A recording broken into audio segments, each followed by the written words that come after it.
दोस्तों, आप सब जानते हैं कि बिहार में शिक्षक बहाली को लेकर के खूब चर्चाएं हैं। अभी दूसरे चरण की बहाली होनी है और उसको लेकर के एग्जाम शुरू हो चुका है।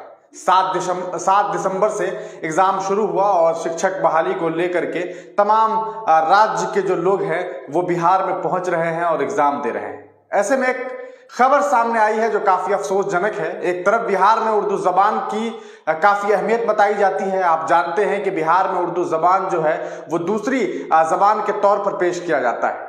लेकिन सवाल ये उठता है कि जब बीपीएससी का एग्जाम हुआ और जिन बच्चों ने इस एग्जाम में लैंग्वेज में, भाषा में उर्दू को ऑप्शनल चुना था, वो जब एग्जाम देने के लिए पहुंचे तो उनके पास उर्दू का क्वेश्चन पेपर पहुंचा ही नहीं।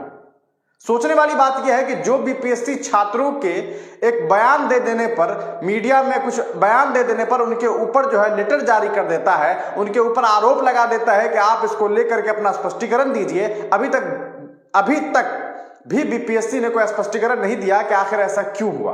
कल एग्जाम हुआ, आज एग्जाम हुआ और सबसे बड़ी बात यह है कि जब बच्चे एग्जाम दे रहे थे और जब बारी आई उनके भाषा के पेपर की, तब बहुत सारे छात्रों ने उर्दू चुना था, कुछ लोगों ने बंगला चुना था, लेकिन दोनों ही पेपर उन लोगों के पास नहीं पहुंचा। उनके पास जो भाषा पहुंची वो थी हिंदी। अब सोचने वाली बात यह है कि बहुत सारे छात्र ऐसे थे जिन्होंने उर्दू की पढ़ाई की थी, हिंदी को उन्होंने छुआ भी नहीं था, हिंदी की पढ़ाई उन्होंने की भी नहीं। उन्होंने उर्दू भाषा की तैयारी की थी क्योंकि उर्दू जो सब्जेक्ट है और जो भी ऑप्शनल कहा जा सकता है कि ऑप्शनल जो सब्जेक्ट है भाषा को लेकर के, लैंग्वेज का जो भी ऑप्शनल सब्जेक्ट है, उसमें ये शर्त है कि आपको क्वालिफाई होना है। अगर आप उस सब्जेक्ट में क्वालिफाई नहीं होंगे तो आपका अन्य कॉपी चेक नहीं किया जाएगा। सोच के जिन लोगों ने उर्दू चुना था और उनके पास उर्दू का कॉपी नहीं पहुंचा, उन लोगों ने हिंदी का पेपर दिया है। और अगर वो किसी वजह से हिंदी में फेल हो जाते हैं, जैसा कि बहुत सारे छात्रों का कहना है कि हमारी तैयारी थी ही नहीं हिंदी की, हमने तो उर्दू को चुना था, हमने जब फॉर्म में हमारे पास सजेशन मांगा गया तो हमने उर्दू ऑप्शनल दिया था, तो हमारा एग्जाम हिंदी में क्यों लिया गया, हमें हिंदी का पेपर क्यों दिया गया। जब छात्रों ने इसको लेकर के अपने सेंटर में, एग्जाम हॉल में टीचर्स से, जो उनके जो इन्विजिलेटर्स थे, उनसे जब उन्होंने सवाल पूछा तो उनका यह कहना था कि यहां कोई उर्दू का क्वेश्चन पहुंचा ही नहीं है। और ये मामला दोस्तों आपको बता दें किसी एक सेंटर का नहीं है, बल्कि अलग अलग सेंटर से यही कहानी सामने आई कि उर्दू का क्वेश्चन पहुंचा ही नहीं है, उन्हें हिंदी का पेपर मजबूरीवश देना पड़ा।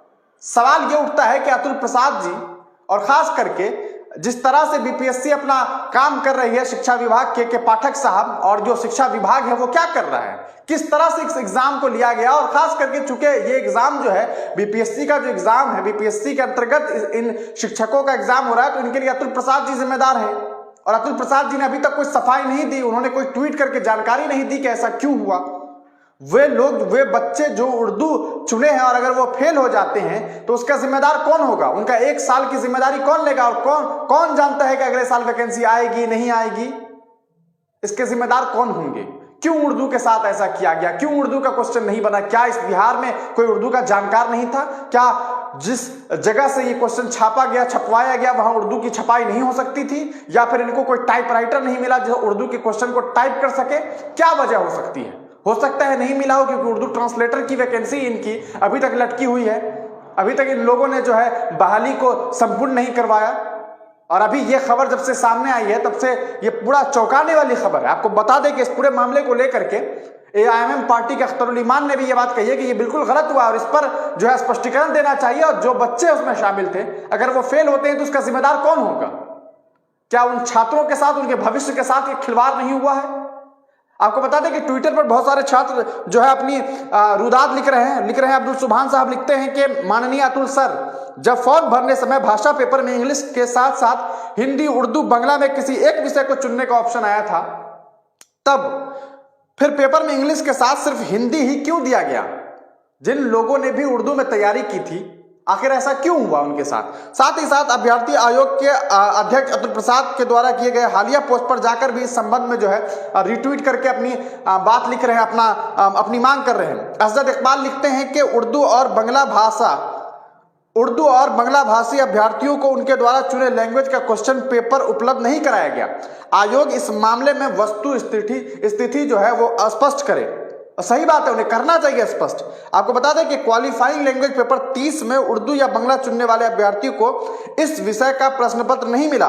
कृपया इस समस्या का समाधान करें। ये बात जो है एक्स हैंडल पे बिहार शिक्षक मंच है उनके द्वारा लिखा गया है। भाकपा माले के विधायक हैं, आपको बता दें संदीप सौरभ जी, उन्होंने भी सोशल मीडिया साइट पे लिखा है। उनका ये कहना है कि उन्हें बिहार के शिक्षा मंत्री चंद्रशेखर और आयोग के अध्यक्ष अतुल प्रसाद को उन्होंने टैग किया और इस पर संज्ञान लेने की अपील की है।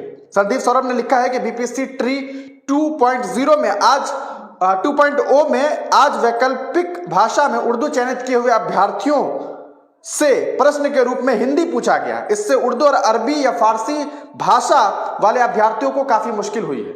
सवाल तो उठता है ना कि इसके लिए कौन जिम्मेदार है, क्यों ऐसा किया गया? क्या ये बिहार के उन बच्चों के साथ और हिंदुस्तान के तमाम उन बच्चों को जिन्होंने बिहार में फॉर्म भरा, क्या ये उनके साथ खिलवाड़ नहीं? और खास करके ये मुस्लिम समुदाय के लोगों के साथ हुआ है, क्योंकि मुस्लिम समुदाय के बच्चे जो हैं वो उर्दू में ज्यादा इंटरेस्टेड होते हैं। वो उर्दू में अगर फॉर्म फिल किए होंगे, उर्दू में वो एग्जाम देना चाह रहे होंगे, तो क्या वजह है कि आखिर उनके ऑप्शनल पेपर को उन्हें नहीं दिया गया? कौन जिम्मेदार होगा? अगर कोई बच्चा अगर उसमें जो है क्वालिफाई नहीं कर पाते हैं तो आप यकीनन उनका दूसरा कॉपी चेक नहीं होगा, वो डिस्क्वालीफाई हो जाएंगे। इस पर बिहार के शिक्षा विभाग को स्पष्टीकरण देना चाहिए। आप तमाम लोग अपनी राय जरूर दीजिएगा कि आखिर इसके पीछे की क्या वजह आपको लगती है। क्या इसके पीछे कोई साजिश है? क्या ये भूल है? लेकिन ऐसी कौन सी भूल होती है कि अभी तक इस भूल पर कोई माफी नहीं, कोई बयान नहीं? कल भी यही हुआ, आज भी यही हुआ, और न जाने अगली बार फिर क्या होने वाला है। अपनी राय कमेंट सेक्शन में जरूर दीजिएगा। तब तक के लिए दीजिए इजाजत, फिर मिलेंगे किसी नई वीडियो के साथ, किसी नई पेशकश के साथ।